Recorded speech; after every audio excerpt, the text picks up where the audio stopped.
Hello, I'm Faith Rogers, host of today's program, COVID-19 Keeping Up with a Moving Target. Thank you for joining us. This activity is jointly provided by the Postgraduate Institute for Medicine, DKB Med, and the Institute for Johns Hopkins Nursing. Today's program is accredited for ANCC and AAPA credit, as well as AMA PRA Category 1 credits. Please visit our website for complete CE information. If you're tuning into our webcast, please click the red Claim Credit button in the webinar console to attest for credit. Otherwise, please visit covid19.dkbmed.com. Today's learning objectives are to describe the effect of vaccination on the incidence of COVID-19 and hospitalization rates associated with the Delta variant, and discuss the efficacy of the prophylaxis of COVID-19. This educational activity is supported by independent medical educational grants from Gilead Sciences Incorporated, Regeneron Pharmaceuticals Incorporated, and Eli Lilly and Company, as well as in-kind support by DKB Med LLC. All activity content and materials have been developed solely by the activity directors, planning committee members, and faculty presenters. With us today, we have Dr. Paul Auwaerter, Clinical Director of the Division of Infectious Diseases at Johns Hopkins School of Medicine. Dr. Auwaerter, thank you so much for your time today.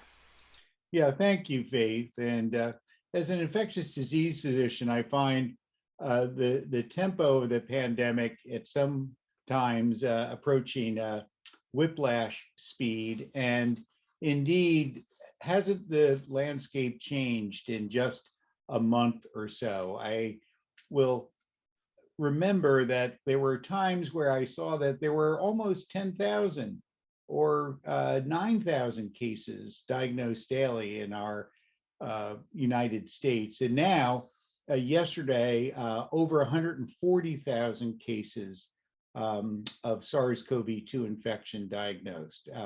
So this all reflects the Delta variant, which is thought to make up over 80% of isolates in most parts of our country. And this hotspot map does reflect some of the areas where community transmission is quite high.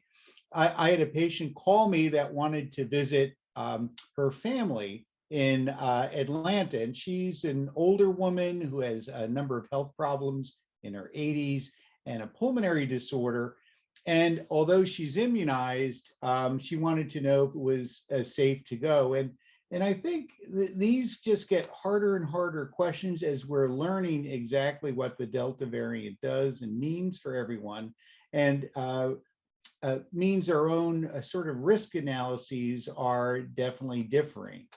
Another patient, for example, reported going to a family reunion in New York, where you can see from this map, rates weren't very high. There were large numbers of family members there, all immunized, mostly outdoors, occasionally indoors, and over half of the people in that family reunion have developed COVID-19. So I think and again, it's mild and no one needed to go to hospital, but it just reflects this increased transmissibility of the Delta variant, even perhaps despite immunization, although that's not as clear. The Centers for Disease Control recently had a presentation and released some slides that had some important news. And again, I think the key point from these data are that although people who are immunized have decreased risk for developing COVID, it's indeed the fact that the vaccine seems to be still very potent at reducing the risk for severe COVID-19, meaning does it land you in the hospital or do you die of it? And these kind of 25-fold risk reductions are highly meaningful. And others' way of looking at it is that only 3 to 5% of people who are in many of the hospitals are immunized. And so most hospitalizations are in people that are unimmunized. And additional information, which should not be a surprise, but could be sometimes misconstrued, is that as you look at the number of people who are immunized and who are hospitalized, that number is going to increase naturally just because so many people are now receive both sets of vaccines, but that this does not necessarily mean it's a failure of the vaccines at providing protection. Now, we already commented on that the Delta variant is indeed more transmissible, and I thought this was a useful graphic, again, put out by the CDC, which sort of talks at that R naught value, that reproduction factor. How many other people would someone who's infected, if they were just going out and about their activities, go on to give infection to? And what you can see is the sort of change from that R naught that might be between 2 and 4 in many circumstances that did include super spreader events, if you remember, quite commonly before we had a better handle on this in the early spring and late winter of 2020, to now where it is shifted and is now more in chickenpox territory. And of course, this is an infection that can cause death. And so therefore, although not as severe as, for example, the original SARS or the Middle East Respiratory Syndrome virus, the transmissibility puts it really in a different league, not quite measles territory, but still highly infectious. And then lastly, in terms of somewhat unfortunate guidance that, and I shouldn't use the term unfortunate, but just the change where I remember in early July, I took my mask off. I felt that I could be indoors and not have to wear a mask if I were immunized. Now, if community rates are high, mask wearing is advised, and it's because of information such as this rapid communication, which related an experience on Cape Cod, often most centered in Provincetown on the Cape, that looked at over 400 COVID-19 cases, many of whom people have traveled from out of town.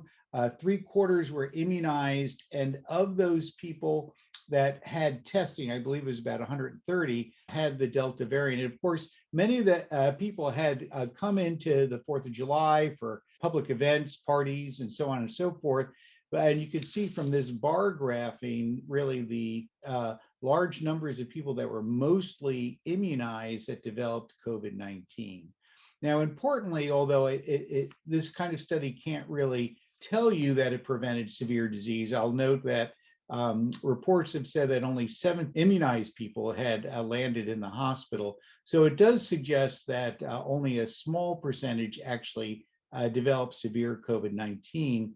However, what we really don't know is what proportion of immunized people that are exposed develop infection, and how well do immunized people transmit it. And that's a little bit harder to get at. But you can see on the right-hand part of this slide, the CT or cycle threshold values. The lower the number, it means the less cycles that a PCR machine needs to replicate to develop a positive. So the higher your viral burden. So for example, a 10 means there's much more virus as opposed to a 40.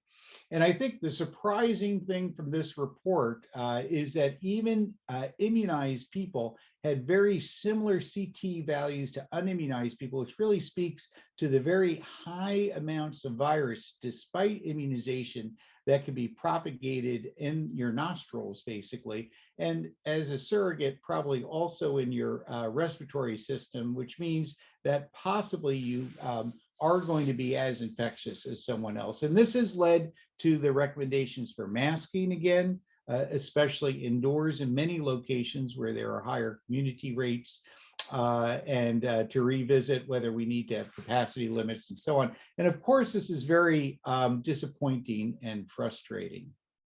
So shifting gears, I do want to just bring up to date a new EUA for the monoclonal antibody cocktail, casirivimab and divimab, that was granted last week. And this is for a prevention indication. You know, it has already been approved, not approved, but given an EUA status for treatment. So someone that's infected with the virus and only has mild to moderate disease on an outpatient basis, not approved for hospitalized patients. But this would be for potential use in people that are exposed. And so for adolescents or adults at high risk, and there's a list of risk factors for severe disease, but more importantly, although this has been liberalized, it's going to have to be in people that are either unimmunized or have a health condition that may not have a good response to immunization if indeed they got a vaccine. So, for example, someone that may have gotten rituximab or has a B-cell disorder. And this can be an individual exposure or in a group setting, such as a nursing home or prison. And remember, the CDC close contact definitions are 6 feet within someone proven to have COVID-19 for at least 15 minutes over a 1-day period. And from a phase 3 prevention trial, there was an 81% reduction in illness among people that clearly were virus negative at the time that they received the antibody. So I think this is important, especially for your patients that may not respond well to the vaccine and may be also at high risk with immunosuppressive illness or other. The dose is identical to what we use for treatment. And there is an option after 4 weeks to redose at half the original dosing if there's ongoing exposure, which would probably be most likely in a group setting. So in closing, patients have asked me why the CDC has changed their advice, why are the vaccines not working as well? And I'd say that pandemic is not over, of course. There's still large numbers of people being infected, not only in the United States, but worldwide. And the vaccines do offer protection against severe disease. So this is still a basic truth. However, the Delta variant and things offer changes. And I think just like the weather, or if you're trying to get through heavy traffic, you're going to have to take in information and make adjustments. But the messaging is very important. And many people have thought, well, does natural immunity count? But it does not seem to be as effective as vaccine-induced immunity, especially if you were infected, for example, early in the pandemic with some of the either ancestral strain or even some of the others which have not gotten as much press. So eventually, I do think the SARS-CoV-2 will become a routine part of human viral infections, but until immunization rates are higher, we will have to try to help not only ourselves and family members, but to protect others. This will no doubt lead to some confusing information, but just as you listen to the weather forecast to get a sense for what's happening in the next day or two, I think this will be also true in how people are trying to take in information and give best recommendations here. So this is something which I think we all get upset when the weather forecast isn't exactly as it was predicted, but we are much the same here with COVID weather forecasting. So Faith, we have a couple of questions this week. Yes, we do. And the first question is, what % of positive COVID-19 samples are actually tested for the variant? Are all labs required to test a certain percentage so that the sample is representative of both state and national levels? Yeah, so Faith, this is a good question, but it's really only certain laboratories that have been tasked to either forward viral samples or perform sequencing. And I wanted to point out that the Centers for Disease Control had sent up this consortium called Spheres, which is meant to try to take information from a variety of circumstances, hospitals, labs, for example, public health labs, academic medical centers, and so on, and try to harness and develop a large-scale sequencing effort, which indeed has really taken off since late 2020 until now. So this is where we're getting that information that, for example, the Delta variant, I should say, accounts for over 80% of the circulating SARS-CoV-2 virions in the United States. So There's no obligation that every test is a sequence, so it's really just a sampling. And to be honest, I'm not exactly sure if there's a certain percentage or just samples, or if every sample at some institutions are being tested. But I think there's enough there across the states to really get an idea of what's happening. And this is very important, and gives, again, to that weather forecasting idea, some sense, as we see now this dramatic uptick in infection rates. We can certainly have predicted that a bit from what happened in other countries, including India and the United Kingdom, and also seeing that dramatic uptick really over the last 8 weeks of the Delta variant really replacing the Alpha variant as a predominant circulating virus. Really good information. Thank you. The next question is the potency of natural immunity from previous SARS-CoV-2 infection related to the severity of illness? So, would someone who had asymptomatic infection be considered immune? So I think what we know at this stage is the severity of illness does correlate with the degree of immune response that someone generates. It is true that the more severe the illness, the higher the viral load. It's also true that typically, for an immunocompetent person, there is a more vigorous T and B cell response to severe illness than someone that had mild or perhaps asymptomatic illness. And there's some data that indeed suggests that people that had mild or asymptomatic infection are more likely to get a second COVID-19 infection.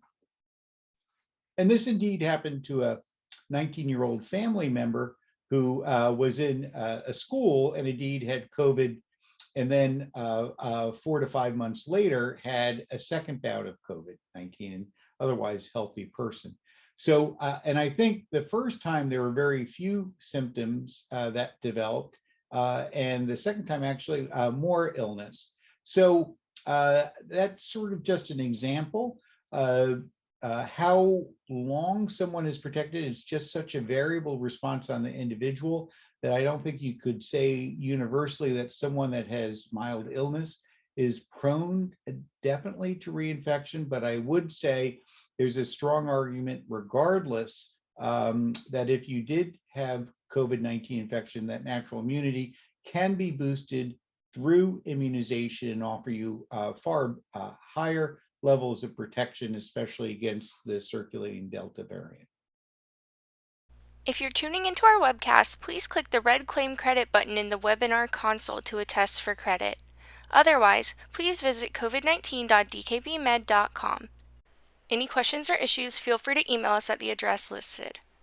To submit questions, please send them to qa@dkbmed.com. That's Q as in question, A as in answer, at dkbmed.com. Again, thanks for joining us, and thank you for your dedication to your patients with COVID-19. Thanks again for your time, Dr. Auwaerter. Yeah, thank you, Faith, and thank you very much for tuning in this week. And we'll have future programs. And of course, if you'd like to look up any earlier programs or other COVID-19 information, there are resources available.